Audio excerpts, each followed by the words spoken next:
We're working on here, well I'm working on anyways, a philosophy professor up at Old Dominion, is he's trying to put together a brief, hastily produced book to get out to all the different Occupy movements around the country. I guess they're probably going to get bored after sitting in the park for months on end, so that's what I'm working on here in this paper.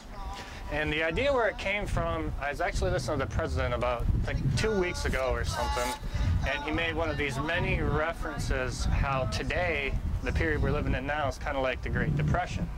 And it just kind of got me thinking, because I guess in some ways it is like the Great Depression. I mean, we had a lot of banking crash that caused a bunch of things, high unemployment.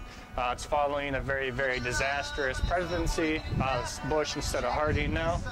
But at the same time, when we kind of think back to what the Great Depression was about, it's almost looked like as like a triumph, you know what I mean? Like something we overcame, something we got together, we brought together, we fought.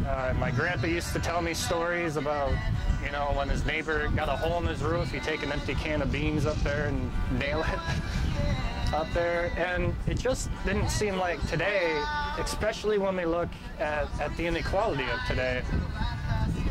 Because, I mean, back in the Great Depression after the crash, often the people who lost the most during that were the people that had the most to lose. You all kind of heard I don't know if they're real or not, but the urban myths about the bankers jumping off the Wall Street buildings and stuff.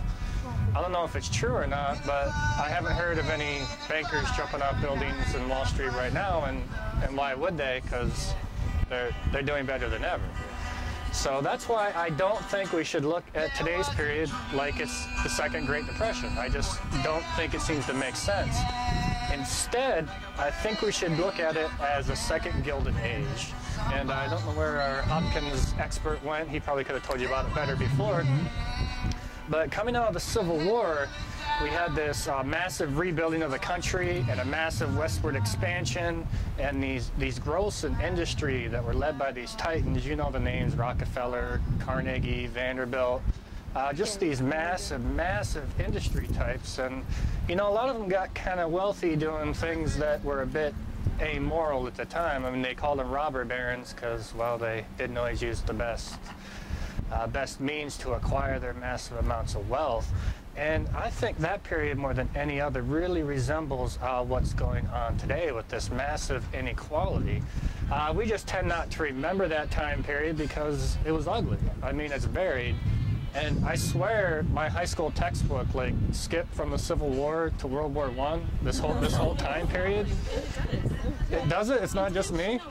Yeah. And you wonder why not many people know about stuff. And that was a huge part of American history. So I'm not crazy then. We just finished the Gilded Age, actually. Oh, okay. Yeah, and well, I'm going to try to tag, but they have it in their American history. Oh, it's covered more now, but Yeah. it's not, but it There more is a or section. less covers the heroes of the age, which would be Rockefellers, Like glamorizing them? and Morgan. In other words, they look at them as innovators. It's not necessarily that they cover it exactly the correct way.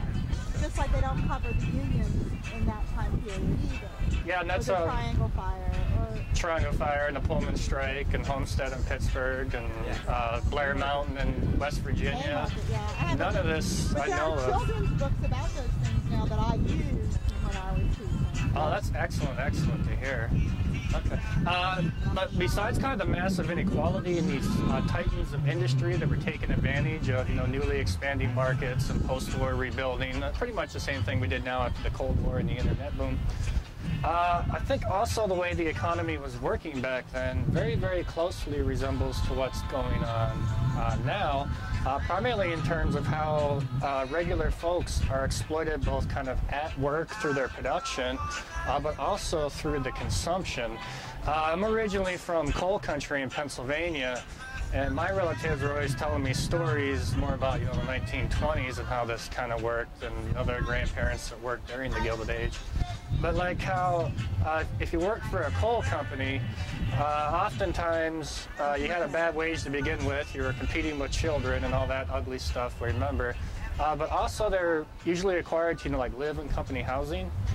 and they oftentimes were forced to, shop only at the company store, to the point where like some mines actually paid people in currency only good at the company store. And you can kind of see the inherent problem in that, to where even if, you did unionize and you got a rise in wages, well, your rent goes up, okay? Or all of a sudden you boycott the store and you grow your own vegetables or something, well then at work your quota goes up. So it was kind of one of those win-win situations for these industry of titans. And I've read about it happening not just in coal where I'm from, but oil and steel and pretty much any industry at the time. Railroad, that was big. So that kind of got me thinking, about what's going on today, and the way the economy works right now is it seems to be a very, very exploitive system that's just a bit more complicated, but we basically kind of have the same thing going on now, to where we're kind of perpetually in debt and always working to kind of pay off to pay off whoever, mostly in the finance industry. So I just think of what people are going through now. I mean, how many? I know my student loan debt is just outrageous. It's ungodly. So I filed that away with the hopes that I was going to invest in my future. And now, me and my wife together, working 2 jobs, we're kind of having trouble, maintaining the middle-class lifestyle because the wages were flat. And I also saw earlier, y'all were discussing, I think, Robert Reich's book about aftershock, I think. Basically what's happened since 1980 to where wages have been pretty much stagnant. They've been flat, even dropping recently. And then you add in cost of living on that, we're actually going backwards. So he says we've basically done 3 things to kind of combat that. The first one was taking out lots and lots of debt. And while we hear whoever from finance yelling at us because they say it's credit card debt, lucrative spending, if you look at the actual numbers, the overwhelming amount of debt is mortgages and student loans. That's like 80% of what we owe right now. So that was debt we were supposedly investing in, right? But now we owe that, and we're kind of just working to pay it off. And then the other thing we did was we developed a whole crap load of dual learner households, sending 2 people to work.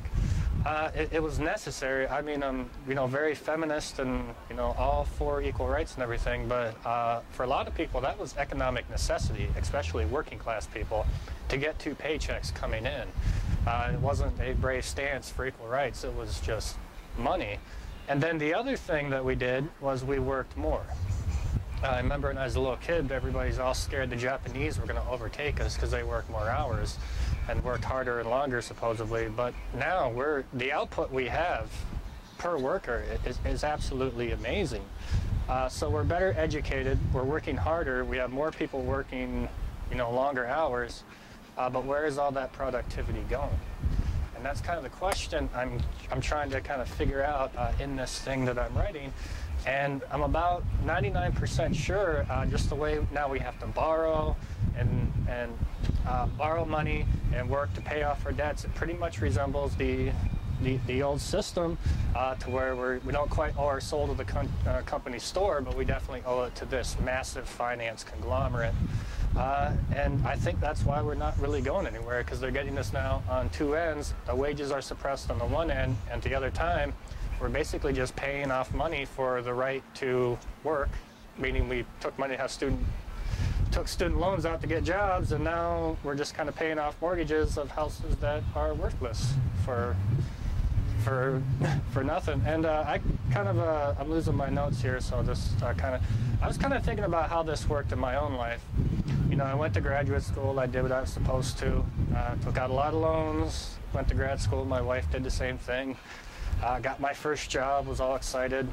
Bought a little tiny house that was way overpriced, and I've been paying on the mortgage ever since. 5 years, basically just kind of paying that back. I had the same exact salary when I started 5 years ago, no raise, nothing. Actually, I'm making less now because I got to pay more for my health care. So I paid on it for 5 years, and then I was also throwing money in my 401k. which is gone now. And then when I kind of sit back and think about it, I kind of gave the money to the bank, and they might have actually sold my mortgage back to me, along with a bunch of other ones that ended up flopping. So now I lost that money. And at the same time, I've been paying my taxes like a good citizen for 5 years now. 5 years I've actually had a job. And then they took my tax money and bailed out my mortgage company again. So is it just me, or have I actually paid my mortgage in triplicate, yet somehow I still owe more in my house than it's worth? But have I paid it 3 times? I'm not an economist, so I'm not really kind of entirely sure about that. But that's what I'm going to write up, and I just kind of think that is the system that we are stuck in right now, and it's going to be very, very difficult to get out of. That's kind of somebody else's issue. I hope to figure out the solutions. But I truly, truly think that is what's going on now. This is just a more complicated system of that old work for your company, live in their house, shop at their stores, and they capture you in perpetual debt to where you're always working for less just to hand it back to the same people who just stick it in their own pockets, whether that occurs, through the mortgage system or through the political system or the tax system. It just seems like everything, much like the Gilded Age, all the money flows up instead of down, and that's why I don't think it's quite like the Great Depression, where we had this shared sacrifice amongst everybody, and oftentimes the people with the most lost the most. Now it seems like the people with the least are giving up the most constantly and perpetually. And even, some of these numbers my conservative friends throw at me, they say, it's not fair, the 1% pays 37% of the taxes on income, federal income taxes, and they say, no, it's not fair because they make between 40 and 50% of the income but only pay 37% of the taxes. So that's what I say to them, and then other people like to tell me now, well, 47% don't pay any federal income tax at all. And I like to say, well, isn't it a shame that almost half the houses in America don't make enough to get all their deductions on child care, medical bills, and mortgage interest, whereas we're probably given loopholes for these boats sitting here. It's a conspiracy. And I have one more, but I don't know where it went, and I'll never be able to find it in this mess. Those people, those 47% pay local, city, county, state taxes. Yeah, all sales taxes, all that stuff. Yeah, we all fight about the one progressive tax in this country, the federal income tax, where everything else is completely regressive on the local level. And even by the time you do the finances and the loopholes on the progressive tax scale, if you compare the marginal as opposed to the effective rates, they don't work either. So I truly, that's the thesis I'm going to propose, and that's the thesis I'm going to write up anyways, and I want your all help to kind of figure this out a little bit. Yeah. So the Gilded Age produced these very few entrepreneurial leaders, and a lot of wealth seemed to accumulate in a small number of hands. That has already happened now, so there was already sort of the foundation for that. So what might this era, how might this era define itself differently? Maybe just well, I guess the plus side was coming out of the Gilded Age in 1900s and 1910s. We did have a labor kind of uprising that fought back and got a lot of really, really good reforms, and I'm pretty sure that's when they got rid of child labor and minimum wage and so forth. We kind of dropped the ball in the 20s, prohibition, everybody's having a good time. We kind of dropped the ball in the 20s and it built back up again. And then, of course, crash, which probably is the only difference between now and the Great Depression, was the fact that we bailed out the banks and we bailed out the system so it could perpetuate itself, as opposed to just boom and everybody gets it all at once. So that is the one plus side in terms of how to get out of this. But at the same time, I've also kind of noticed, not just thinking like this is a Great Depression, we also kind of seen the policies coming out of one party mostly. It seems like they're fighting Great Depression problems when we should be fighting Gilded Age problems. Like right now we're on a jobs push, and I mean, yeah, reduce the jobs rate to get full employment to 0%.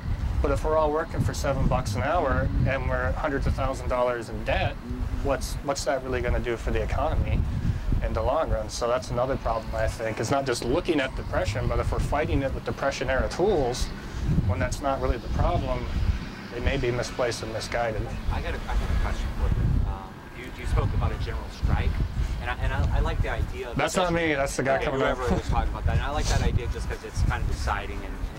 But the general, from what I understand, back then when people went on strike, production ground to halt. If we go on strike here, our products aren't made here. So what, besides the symbolic, what does it do to? I mean, it just means we get a smaller paycheck. Well, that's why it's very interesting we talk to the longshoremen, because you think about, you know, longshoremen importing, exporting, or maybe get the truckers to strike or something like that. You could really make a mess if you get the right people to strike. Like, I can go on strike. Does anybody really give a shit if I don't show up for my classes? And then the people who don't know get mad they can get their products. Yeah. College professors striking probably wouldn't do it. Yeah, I mean, I'll strike right now if you want me to, but I think that's what's very, because I remember thinking back to the Great Strike in 1877. A lot of different places take credit for starting it, but the most common story is somewhere in West Virginia. The rail workers were like told of like their third wage cut in like 3 months. In the summer of 1877, they walked off the job, and what that did was clog the railroads in the central part of West Virginia. And you know the way railroads work, you can't run one chain through another one. So it just spread throughout the entire country, backed up everything. Then, you know, in a matter of like a month, the whole East Coast was on strike, everywhere from Baltimore, Pittsburgh to Cleveland, and everywhere. And then, you know, the government called in the federal army, and they shot a bunch of strikers, and it went away. And then the taxpayers picked up the bill. But in that sense, I mean, that was only form of a logistics back then, so I mean, that's why it made such an impact. So I mean, if we want to correlate it, we'd have to find some part of the market today where it impacts this nation, which I think you just said really nothing does except for dollars. And, you know, Unless you stop supply. But truckers really too move a lot of products. You know, so that it would affect grocery stores. It would affect almost every business. And I don't see the masses really even come to that, considering the economic turmoil we're in. I mean, why would they, you know, strike and give up what little bit they have? Well, that's always the deal. Complaining right now, you know. But that's always been a factor. That's why there's scabs. That's why. But that's why you have all these occupation things around the country, though. People are mad, people are looking for answers, they're asking good questions, they're searching for answers, and that's part of what we're doing here, too. The other thing, the early 20th century, late 19th, early 20th century, you had all these other radical social movements, you know, anarchists, socialists, variety of folks that, you know, pushed that conversation forward as well. Progressives, capital P progressives, were sort of a more moderate version of a lot of that. So you had Eugene Debs running for president, as well as Teddy Roosevelt and Woodrow Wilson. Yes, I can try. Directed to the gentleman who will be speaking on it. So if we were to like actually have, you know, truckers strike and then food wouldn't get delivered, etc., who would that actually be hurting? Would it be hurting the people who are already hurting? Yeah, I didn't think about that one. But it did then too. Because for who though? I mean, Exactly. who's the most impacted? Yeah, we don't want people to go hungry either. Because local food tends to be more expensive, in my experience. And so it's the people who are already poor and can afford to feed themselves. I know other people have also called not for a general labor strike, but what if we all just stopped paying our bills? Let me offer a couple of examples. In 1919, there was a general strike in Seattle. In 1919, there was a general strike in Seattle, longshoremen and other folks. But they let like the milk trucks deliver milk, and they let all the critical supplies for hospitals and stuff. It was just the normal commerce that wasn't, you know, food and medicine that was going to be stopped. So that could be done in a way that, you know, for people to still have the necessities, but the idea is to really put a stop to the commerce, to hit folks, hit the 1% where it really hurts. When the unions did it, they actually built up a bank of their own to help support the workers, so that they, you know, I mean, it can't just be tomorrow we call a general strike. There has to be a lot of planning. Thank you. I don't know And we're all kind of in agreement that's kind of the thing that kind of turned some of those policies of the Gilded Age around. Is that correct? It's the strike and the impact of how they responded to the strike. A lot of, unfortunately, because I feel like we're all searching for something to change this time. unfortunately, and I should probably get Professor Hopkins back up on this, but from what I read, a lot of it was in fact the response to the strikers and private state militias, and they actually used airplanes in West Virginia to drop bombs on people. You did have that official violence, that state and government violence, but you also had really the takeoff of the modern labor movement in several different forms. There's the American Federation of Labor, but then there's the Knights of Labor and the IWW, and there's other groups looking for different strategies and different tactics. So, working people began to get organized, and that's what needs to happen again today for working class, middle class folks to get more organized. And I think besides the longshoremen, truckers, in the big cities that have public transportation, and the transit union in New York City is really strong, but you shut down the subways and the buses, and a lot of people can't get to work. A lot of those people go to work. So Aaron, are there any unions for Everywhere. IT? You got it. We have to Medical, really you got it in all the shut systems. these down past the minute. I think there I don't is- claim to be an economist or anything, and I don't necessarily claim to be an authority on the subject, but there was always one particular economic theory that I thought what the corporatists nowadays are promoting, and it's the same like counter argument they're trying to use against everyone in these occupations that are going on now. And it was that a state should not have any regulations over businesses or industries, because by doing so that would help promote trade. That's the goal. The thing is that the theory was Karl Marx's theory. So it seems like what they're actually standing behind is this economic theory of communism. But they're the ones who are calling us communists and socialists because we want representation. yeah, they like to call us those names. But they're the ones who are using what in my opinion, Access to gold is the same. follows this communist economic theory. Well, I do know if you actually read The Father of Capitalism, Adam Smith, and you don't stop at chapter 6, you actually read the whole book, you find he was actually pretty what we would call progressive on these matters today, in terms of how maybe the state shouldn't, regulate like we think of it today, keeping things safe and so forth. But Adam Smith was very, very adamant we got to keep things like conglomerates from forming, and to keep too big to fail things out of the system. And the state also has to take responsibility for the avenues of commerce in terms of facilitating trade through the currency and transportation and the movement of goods, building highways and so forth. So that's kind of like they always catch-22 in terms of the communist versus the capitalist, because the capitalist can't really exist without some type of society, social system, and consumers to work it. Also said anytime two capitalists got together over a cup of coffee, it was a conspiracy against the public interest. Because if the idea that they're all pursuing their own economic self-interest, I think the public interest is absurd. He's not just a simple free market guy that a lot of these other folks who never read him. That's right. Absolutely. Yeah, it's much more than an invisible hand. When my professor actually made me read the whole book, I was like, wow, because I was, just like I never knew Karl Marx was such an attuned economist, because I just knew, it was a little 50-page Communist Manifesto book, and I thought that was everything he ever did. Then you actually sit down and read his very, very fine economic theory.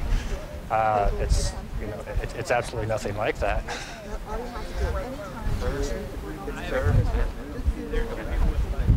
Oh, I'm sorry. I just have one thing. How do you account for the difference between our economy and I'm just trying to get there's this thing between like fast, what most people are, which is unemployed right now.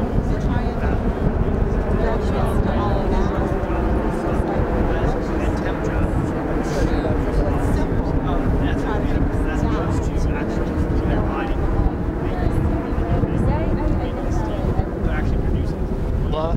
still I mean, obviously there's going to be the service economy / production economy type differences. But in terms of kind of being underemployed back in the day, being a miner wasn't a great job back in the day. Besides just getting, killed, you work 16-hour days for basically a low subsistence wage. So I'd say underemployment actually, we'd say underemployment today, or a low wage often works. And of course, the other thing that we did have back in the Gilded Age, there still kind of was this opportunity to pack your crap up and go out west and farm and live more in a grain lifestyle. I don't know how long we could live in this park on the squirrels and berries.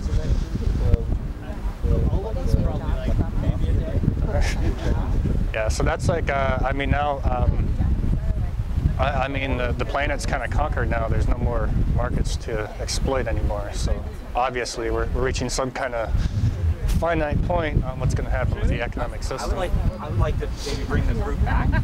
There's a lot of talking going on. If there's no objections, I would like to kind of bring the group. Do like a group conversation again. Hello. Over there. We just want to kind of do like Just trying to get back to the main conversation. All right. Well, I just wanted to possibly even discuss it. We talked about general strike. Someone said something about stop paying money. But in the Gilded Age, we obviously solved it. We obviously figured out ways or think events happen to help change it. What kind of events can we, either plan for, or what can we do to help maybe change how things are going now? I mean, we talked about voting. We talked about stopping paying money. We talked about striking. I mean, what else is there? What else can we do? Ideas? Citywide bank run. Well, I like to take the bank run. I like the bank run. Everybody goes, withdraw everything they have. Well, I'm in a local bank, but if you're not in a local bank, I recommend you get there. How if we boycott large corporations and do it at the time? I agree, but it's very difficult to have their hands in so many things. You never know. With corporations. Study up on it. That's true. Yeah, I like that. Well, I think they would realize that we could boycott them all. I agree. We had to bring the economy down. Of course, we don't want to do that. Well, Some take of these their companies are so large that it would take. What do y'all know about what a general strike is? I think we have different opinions on it. Apparently, it's more of most everyone strikes and maybe marches, and then from what I've heard we were talking about, we wouldn't want like the important goods to not get through the hospitals and things like that. So is it my understanding that a general strike is everyone but the most important things we can't live without? Who decides that though? Like, Yeah. I think it's a lot of people's company. I just have one thing really fast. They told me to tell you guys that the music starts at 8. Okay. Sorry. We've got another speaker at 8. We have another speaker at 8. He's with the music or something, right? He's going to be with the music. Oh, okay. So we should bring the chairs back over there? Yeah, the chairs. Yeah, we got a little time. We got a little time. Local, and that's a start. Yeah. Stop putting your money into Walmart. Stop putting your money into nasty corporations like that. Support your local businesses. That's a huge start. But that's an unrealistic And it's not just expectation food. of people who are Close making. to. But Walmart's also going more local on their produce $6.50 too. an hour. So I mean, you have a lot of it's different. a sad truth, but I think you can't demand that of people who can hardly feed their families. I mean, it's really expensive to buy locally. It's really expensive to buy organic. And the government subsidizes certain types of food, unfortunately, and the food that the government subsidizes often is chosen by whoever has the most powerful lobby, which tends to be the food that is now cheapest for Americans. It's not the food that is in actuality the cheapest. It's made cheap by government subsidies, and it's horribly unhealthy, and that is which also drives up our healthcare costs. But my concern is that most people, as much as, and I find myself in this conundrum as well, as much as I would love to eat local, fresh produce all the time, with my budget of feeding 2 people for $80 a week, it's not feasible. Well, I think if we just look more into it, I think there's a lot of options and resources out there that maybe we just don't know about because I don't know. Oh, there's co-ops for getting food, and vegetables, and stuff like that local. But if we're talking about the masses, most of the masses don't have a clue. I mean, they shop where it's cheapest. So how do we change that view? But now we're all over the place. Yeah, five different things. I think we should just brainstorm on a lot of ideas and maybe tackle something that's tangible to us. I have an idea about something that's tangible. So someone brought up, withdrawing your money from the large bank corporations, and I think that that's something that we can do. We're all well informed here. We know how to walk to the bank, withdraw it, and go to the next bank. I think if there were an outreach program or group of people that could educate people who aren't here, people who may not understand how corrupt, I guess, the bank system is and how connected it is to Wall Street, and help them. Maybe like you can do carpools to the bank, to the next bank, and setting things like that up. I don't know. I'm just saying it's tangible. It's something we can do quickly, soon, nowish. The bank's open. But there would probably need to be like a literature team to like make a template of explaining things, and then an action team of like coordinating like what day we're going to do it, and how like the carpool team and when we're going to do outreach and where, stuff like that. So I mean, if there's a group of people who want to get together and do that, I can only be here for about another hour, and also I'm a school teacher, so I won't be here during the day. But anyway, just to get that conversation started, that's steps we could take towards something that won't immediately hurt people, like towards food or medical supplies or anything like that. And that's local, y'all. Yeah. My grandfather is the president of a local bank, and I've always used them. And I think it's a local bank, and it's a community bank. They don't foreclose on people on a whim. It's more part of what's going on. So I've always used local banks as much as I possibly could. Obviously, with student loans and so forth, I don't have a choice because that's just thrust upon me. So that's an issue. And I also know because my grandfather's the president of a bank, the recent Dodd-Frank legislation also had a big problem in it for local banks because they're basically making little banks pay the same amount for their insurance as these huge, massive banks. So my grandpa went from paying $20,000 a year for FDIC insurance to $220,000 a year for FDI insurance. And that's incredibly hard on a smaller bank that only holds, $1 million, which is small for a bank, only holds $1 million in assets at a time. So a push to maybe fix that glitch might also be beneficial if somehow your insurance was based on your proportional losses instead of just charging every bank the same. It's the same flat amount, not the same rate. That's another example of big business exploiting small business, making it tough for small business. Yes. Well, I imagine they're working now to make it so that to drive the smaller banks out of business so people won't have anywhere to. I can't imagine that they're not already scared about that. Well, the ones they can't buy and close, they're going to drive under, which is back to Gilded Age policies once again, where you just underbuy your competitor, drove them out of business. Not if we switch our money, though. We'll credit you. Yeah, well, they'll probably try to Need a close start, down. and I think that's a start.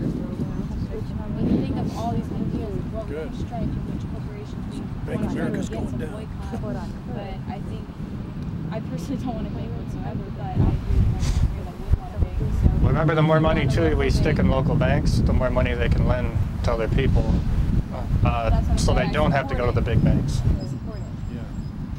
Has anyone heard of Buy Nothing Day by any chance? Black Friday. But yeah, it's on in the United States. It's on Black Friday, and it's Buy Nothing Day. yeah. Adbusters. Every year they yeah, push that one. And turn your TV off week. There's also steal something from the workday. And Steal something from what? Workday. Steal something from Workday, yeah. What are you talking about? I get it every day when I go to work. We have a comment in the corner. Thanks. Corporations. Walmart does have some things that are cheaper, but a lot of things really aren't. They advertise to get you in the store, and if you look around, you can shop elsewhere. And you think that you're getting the lowest cost, but it's costing you as a taxpayer so much money because 4 of the top 11 richest people in this country are from the Walmart family. But meanwhile, they pay their employees such low wages that most of their kids have free or reduced lunches at school. They're on Medicaid because they can't afford the insurance. So you're paying for it. It's really not cheap. And they're building a new museum, an art museum, by the way. Walmart is, the Walmart family. And I think it's in like Nebraska or Idaho or somewhere in that region with all of that money. And so, getting tax breaks for it. Yeah. Yeah. We're one exporter from And it's China. supposed to be bigger than the Metropolitan, which is in New York City. And they also force That's how other much dirty money is going into art. And you said something about the Chinese imports. They they're actually the have number forced one. other companies to have to relocate out of this country because it was the only way they could sell their products so low to Walmart. So they've also forced a lot of local businesses and American-made companies to go overseas. And feel don't like forget, they legislation started has done that as as made well, in though. America companies. Yes. That's right. That's how they sold themselves to begin with at the very beginning, that they sold American products. And then you got I do feel like Walmart is a double-edged sword, though. There's a lot of people, and you're right, some products and stuff like that are about the same as other places. But a lot of people shop there because of the image of it's cheaper. And some of us may be able to afford more expensive food or whatever. I've done the numbers in my household. Shopping at Walmart for groceries is cheaper than shopping anywhere else. Now, I'm not saying we only go to Walmart. That's my business anyways. But I'm just saying there is incentives for people that don't have much money to shop there. So how do you counteract that? There's no way. Well, there's one thing that could happen is if the Chinese currency were allowed, because the Chinese are keeping it artificially There low. it is, yeah. Specifically so Americans can afford to shop there. If it keep their went to prices its low. natural level, then even we probably couldn't afford to shop there. And again, I understand that it's hard for some people, but I think education is key, like with the banks and whatever. It seems cheap, and it's cheap today when you buy your groceries, but trust me, it's not saving you money in the long run. And we're talking about a general strike, and if that ever happens, people who do that are very brave. But we're in this situation because we saw the thing on the internet about sitting on your couch, and we all did